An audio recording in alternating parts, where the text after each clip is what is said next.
Bəli, fasiləmizin ardından Yaşamaq Gözəldir verilişi qaldığı yerdən davam edir. Bu dəqiqədən etibarən bizə yeni qoşulan izləyicilərimizin hər birini salamlayırıq. Gününüz xoş keçsin, sağlam keçsin. Bugün ümumiyyətlə studiyamızda təkcə bir həkim yox, həm də elmi ixtiraları ilə tibbə yeni baxış gətirən, beynəlxalq səviyyədə tanınan dəyərli alim qonağımız Nərgiz Klinikasının baş həkimi, tibb elmləri doktoru, fitoterapevt, ixtiraçı alim Məlahət xanım Qəhrəmanova qonağımızdır.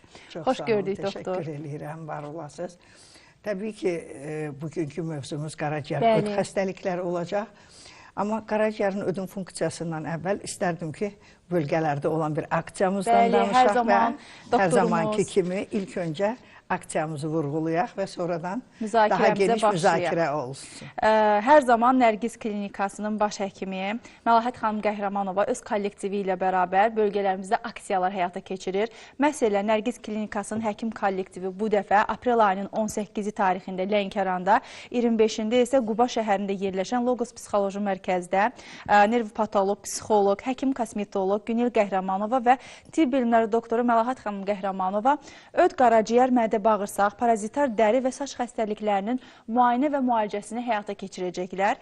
Eyni zamanda dəqiq həmin təbii ki, aksiyada diqqət dağınıqlığı olan, gec danışan, kifoz, lardoz, skalyoz kimi problemli uşaqların da qəbulu həyata keçiriləcək. Yazılmaq üçün əziz izləyicilərimiz 051 388 70 70, Quba Logos 050 580 46 48, Lənkəran Logos 050 716 46 48 nömrələri ilə əlaqə saxlaya bilərsiniz. Hər zaman deyirik, öncədən yazılmaq mütləqdir. İrəliyən dəqiqələrdə bir daha bunun üçün xatırlatma edəcəm. Doktor, bugün danışırıq qaraciyər və öd problemlərindən. Ümumiyyətlə, bax, qaraciyər və öd problemlərini yaradan ilkin səbəblər nələrdir? Baxın, bugün həqiqətən də bu mövzu çox qlobaldır. Ona görə ki, hər kəs uşaqdan böyüyə köpürəm, ürək bulanmam var, gəyirmə var, qəbizlik var. Bu kimi şikayətlərə çox tez-tez rast gəlirik. Və bunun da təbii ki, əsas səbəblərindən 4 amil var ki, mən indi bunları sayacağım. Burada əsas götürməliyik biz qaraciyərin funksiyasını ilk öncə. Sonradan öd və mədə-bağırsaq sisteminə gəlib. Mən həmişə qaraciyərin funksiyasını xüsusi vurğulayıram. Qaraciyərin funksiyası orqanizmimizdə, orqanizmin sabit mühitin saxlanmasında birbaşa rolu var. Çünki metabolizmdə, immun sistemdə, vitamin balansının tənzimlənməsində qaraciyərin birbaşa rolu var. Və həmçinin də orqanizmimizdə laborator funksiyasını saxlayır ki, laborator funksiyası da zərərli maddələrin zərərsizləşdirərək öd kisəsinə ötürülür və burada da öd kisəsinin fəaliyyətində onun çox mühüm rolu var. Orqanizmdə olan bir çox qida rasionunda istifadə etdiyimiz kobud qidalar, keyfiyyətsiz qidalar, həyat tərzimiz təbii ki, qaraciyərimizə öz təsirini göstərir. Həddindən artıq içilən medikamentoz müalicələr, həddindən artıq içilən antibiotiklər, ağrı kəsicilər, bu da qaraciyərdə toksik maddələrin yığılmasına, qaraciyərin yüklənməsinə gətirib çıxarır. Alkollü içkilər, pis vərdişlər, narkotika, alüdəçilik, bunların hamısı qaraciyərə öz mənfi təsirini göstərir. Və bunları biz ona görə qeyd edirik ki, orqanizmdə olan, demək olar ki, bütün bunların funksiyasını biz nəzərə alırıq ki, qaraciyərdə olan bu yüklənməni aradan qaldırmalıyıq ki, qaraciyərdə o yüklənmə təmizlənsin. İnfeksion xəstəliklər deyəndə, infeksion xəstəliklər nədir? Parazitlərdir, bakteriyalardır, viruslardır.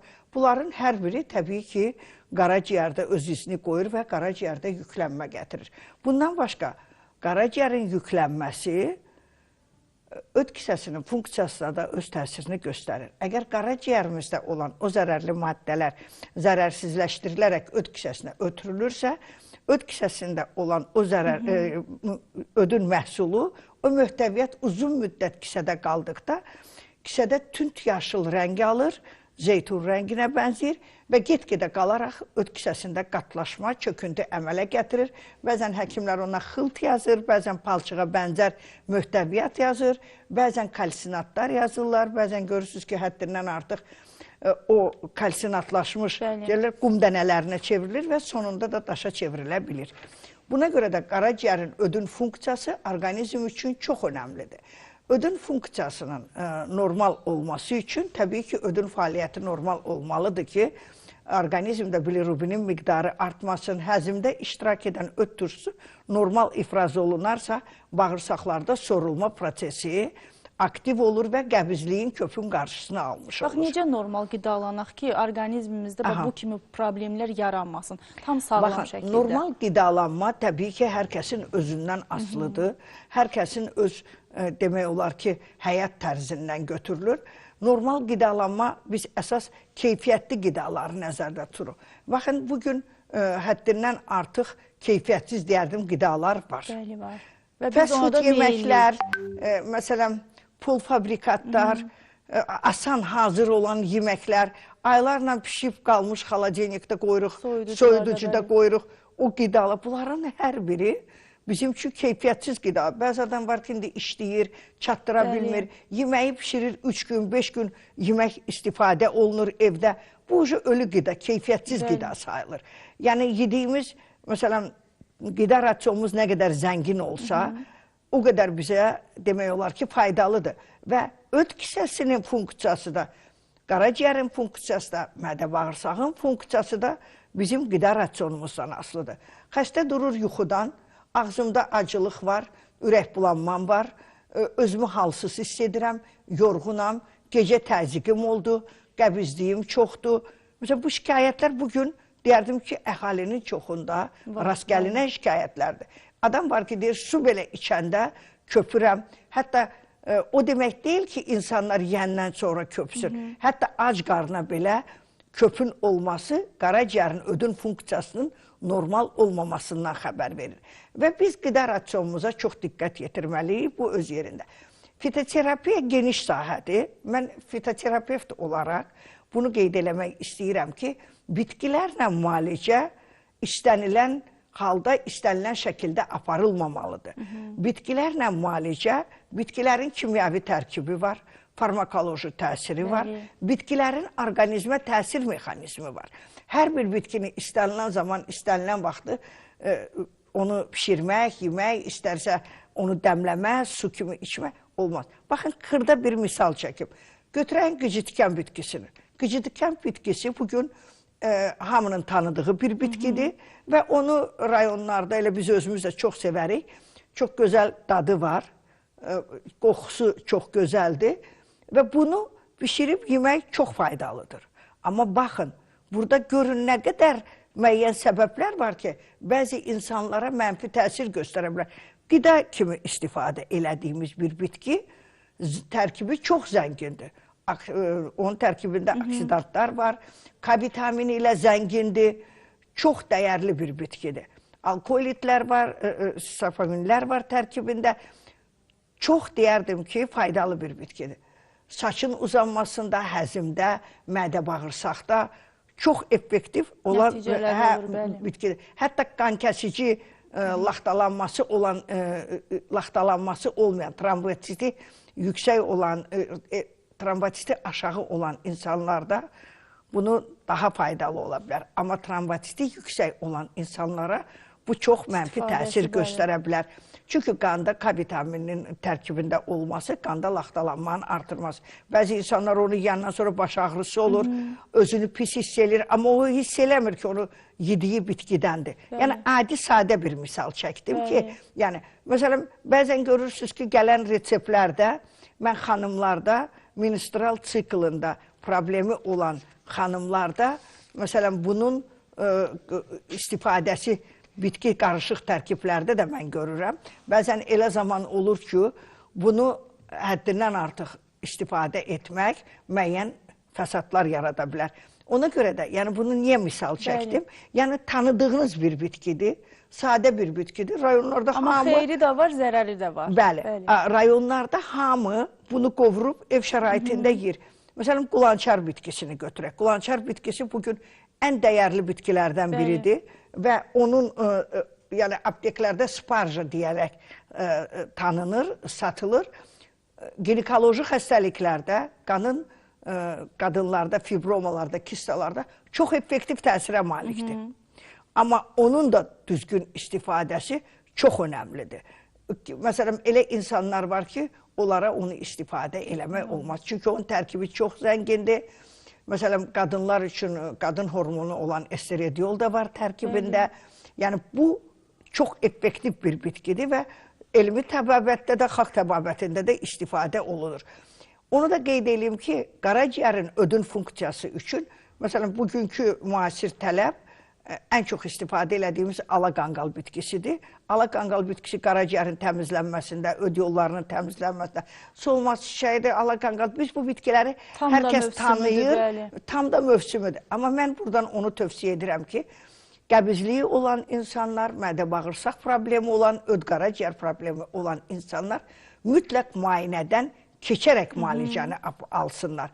Müayinə olunmadan aparılan diaqnostika düzgün olmadıqda müəyyən fəsadlar yarana bilər. Ümumiyyətlə də doktor deyir ki, bədənimizi tanıyaq, problemlərimizi bilək. Bunun üçün nə etmək lazımdır? Dərindən bir müayinə etmək lazımdır. Müayinə üçünsə uzağa getməyə ehtiyac yoxdur. Elə Nərgiz klinikasında bilirsiniz, müasir laboratoriya var. İşinin mütəxəssisi, peşəkar həkim kollektivi çalışır. Təbii ki, başda baş həkim Məlahət xanım Qəhrəmanova olmaqla və ünvan yerləşir Sabit Rəhman küçəsi 11. Əlaqə nömrələri 012 541 70 70 051 388 70 70. Bütün problemlərlə bağlı səhhətinizdə sizi narahat edən. Mən özüm məsələn oraya yaxınlaşmışam, çox gözəl hicama prosedurundan yararlanmışam. Belə elə bir ki, həqiqətən həyatdan insan zövq alır da, hər şey bədəndə yenilənir, ruhun da yenilənir, fikirlərin belə yenilənir. Ümumiyyətlə, müalicə etdiyi xəstəlikləri bilirsiniz, doktorun, öd xəstəlikləri, parazitar xəstəliklər, qaraciyər, mədə-bağırsaq, dəri xəstəlikləri, saç tökülməsi, bu xəstəliklərin yüksək səviyyədə müayinə və müalicəsi Nərgiz klinikasında həyata keçirilir. Yox, Nərgiz klinikasına gələ bilmirsinizsə, xüsusən uzaqda yaşayanlar, doktorumuz sizin üçün mütəmadi olaraq aksiya keçirir. Nərgiz klinikasının həkim kollektivi çox yaxın bir tarixdə, əziz izləyicilərimiz, aprel ayının 18-i tarixində Lənkəranda, 25-i tarixində isə Quba şəhərində yerləşən Logos Psixoloji Mərkəzdə pasiyent qəbulu həyata keçirəcək. Həmin qəbulda nerv-patoloq, psixoloq, həkim-kosmetoloq Günel Qəhrəmanova və tibb elmləri doktoru dəyərli Məlahət xanım Qəhrəmanova öd, qaraciyər, mədə-bağırsaq, parazitar, dəri və saç xəstəliklərinin müayinə və müalicəsini həyata keçirəcək. Eyni zamanda elə həmin aksiyada, həmin qəbulda diqqət dağınıqlığı olan, gec danışan, kifoz, lardoz, skalyoz kimi problemli uşaqların qəbulu da həyata keçirilir. Hər zaman deyirik, əvvəlcədən yazılın, qeydiyyatdan keçirin, çünki tarixlər çox yaxındır. 18 və 25 aprel tarixlərindən söhbət gedir. Yazılmaq üçün 051 388 70 70, Quba Logos 050 580 46 48, Lənkəran Logos 050 716 46 48 nömrələri vasitəsilə qeydiyyatdan keçə bilərsiniz. Doktor 26. Belə deyək də, müalicələrinizdən biri də ödün yuyulmasıdır. Və insanlar tərəfindən çox qəbul edilir, sevilir, çox gözəl prosedurdur deyirlər, yararlananlar. Mən istəyirəm biraz bundan danışaq. Baxın, bugün müasir təbabətdə də, xalq təbabətində də müəyyən təmizləyici üsullar var. Baxın, insanlar çox vaxt gedir, qanlarını yudurdur. Qanın yuyulması, yəni plazmafariz proseduru aparırlar. Mən qanın yuyulmasına görə deyirəm ki, Nərgiz klinikasında da var bu arada plazmafariz. Plazmafariz var, azonoterapiya var, dediyiniz kimi hicama var, zəli var, yəni fizioterapiyamız çox genişdir. Orada reabilitasiya mərkəzimiz var, kosmetologiya şöbəmiz var, ginekologiya var, nevrologiya var, bütün kardioloji şöbəmiz var. Bunların hamısı var, yaxşı. Amma burada müalicəyə diqqət yetirək. Hər kəs gedib qanını yudurda bilər. Plazmafarizdən istifadə edəcək. Plazmafarizi eləməmişdən qabaq insan düşünməlidir ki, mən bunu ne üçün eləyirəm? Çox vaxt allergiyası olan insanlar yudurdur. Bəzən həddindən artıq dəri problemi olan insanlar daha çox yudurdur. Şəkər xəstələri. Bunların hər biri bu proseduru ala bilər. Amma o proseduru almamışdan qabaq dediyiniz kimi orqanizmdə olan o toksik maddələr təmizlənmədən, parazitlər təmizlənmədən aparılan allergik olsun, istər öd-qaraciyərin funksiyasında olan dəyişiklik nə fayda verəcək? Müvəqqəti sağalacaq, qan yuyuldu, müvəqqəti sakitləşmə oldu. 5 gün sonra həmin parazitin toksini orqanizmdə olduğu üçün təkrar yenə allergiya verəcək. Qaraciyər testləri yüksəkdirsə, alat, asat, bilirubin, mədə bağırsaqda qəbizlik varsa, əlavə, məsələn, qıcıq varsa, təbii ki, təkrar qana sovrularaq yenə həmin xəstə eyni vəziyyətə qayıdır. Ya dərisində qaşınma başlayacaq, ya dəridə səpkilər yaranacaq. Xəstə də gəlir, deyir ki, doktor, getdim, qanımı yudurtdum, bağırsaqlarımı yudurtdum, amma nəticə almadım. Ona görə nəticə almırsınız ki, əsas səbəbi aradan qaldırmırsınız. Əsas səbəb də nədir? Əgər bugün sizin öd kisənizin funksiyası normal deyilsə, ödün yuyulma proseduruna gətirirəm ki, yəni ödün yuyulma prosedurunun burada çox mühüm rolu var.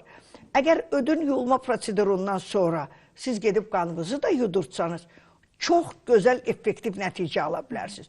Çünki öd möhtəviyyatı, qatlaşmış çöküntülü öd sizin bədəninizdə qalırsa, gecə tutma şəkilli qaşınmalar verir, qəbizlik verir, allergik həssaslıq verir. Ödün funksiyası normal olduğu halda sizin apardığınız onlar yardımcı vasitələrdir. Onlar müalicə vasitəsi deyil. Yəni, kolonoterapiya gedir, bağırsağını yudurdu, deyir, getdim qurdu təmizləməyə gəlmişəm. Qurdun istəyirəm ki, müalicəsi gedib, mənə dedilər, get bağırsağını yudurt, qurd təmizlənəcək. Elə bir müalicə yoxdur. O müalicə üsulu deyil. O yardımcı vasitədir. Siz müalicəni aldıqdan sonra o proseduru, yuyulma prosedurunu etdikdə daha gözəl nəticə alırsınız. Ancaq ilkin mərhələ müalicədən başlayır. Bəli, təbii ki, düzgün prosedur aparılmalıdır. Baxın, ödün yuyulma proseduru bir gün öncədən pəhriz saxlanılır. O pəhrizdən sonra bizim xüsusi prosedurumuz var. Klinika şəraitində bir gün xəstə gün ortaya qədər qalır, saat 2-yə, 3-ə qədər. O prosedur aparılır, həmin o çaylar içilir, öd qovucu, qurd qovucu, məsələn, duz qovucu olan, bütün bədəndə olan toksik maddələr bədəndən xarici olması üçün necə böyrəklərdən daş sidik vasitəsilə təmizlənirsə, kanallarda olan daşlar, qum, çöküntü sidik vasitəsilə böyrəklərdən təmizləndiyi kimi nəcis vasitəsilə də öd yolları, öd axarından bu prosedur apardıqda təmizlənir. Burada qaraciyərin funksiyası bərpa olur, öd yolları, öd axarı təmizlənir, mədə altı vəzdə qalan öd qalığı təmizlənir. Onunla yanaşı bağırsaqlarda olan, bağırsaq xovlarına yığılan bağırsaq daşları. Siz indi bəzən xəstələrlə fikirləsər ki, bağırsaq daşları necə olur? Siz inanmazsınız ki, o prosedurda necə daşlar tökülür? Bərkimiş kal nəcis kütlələri, necə öd kisəsində qum, çöküntü yığılan kimi, bağırsaq xovlarında da o daşlar əmələ gəlir ki, xəstə uzun müddət qəbizlikdən əziyyət çəkir, amma onun çarəsini tapa bilmir. Siyana içir, ya götürür hansısa işlədici bitkiləri içir, dərmanları içir. Ödün funksiyasını bərpa etdikdən sonra, ödün fəaliyyəti normal olduqda həzm prosesi yüngülləşir və rahat olur. Bağırsaq xovlarında olan bağırsaq daşları, mədədə yığılan selik, çöküntü, bunlar hamısı orqanizmdən xaric olduqda, orqanizm elə bilin ki, o format olunub deyirik, yenilənmə olur və onda daha effektiv nəticə almaq mümkündür. Biz çalışırıq ki, müalicələri apardığımız zaman daha dəqiq diaqnoza üstünlük verək və diaqnoz dəqiq olan. Elə xəstə olub ki, deyir, səhərə mənə əməliyyata yazıblar, orada elə bir daş olmayıb, elə iltihabı proseslər. Mən sabah əməliyyata getməliyəm, kimsə dedi ki, yox, get Nərgiz klinikasına, ödünü yudur. Həmin xəstələr bugün də heç əməliyyata ehtiyac olmuyor. 5 il, 10 il üstündən keçir belə, yaxşı, düzgün müalicə alınanda daha effektiv nəticə olur.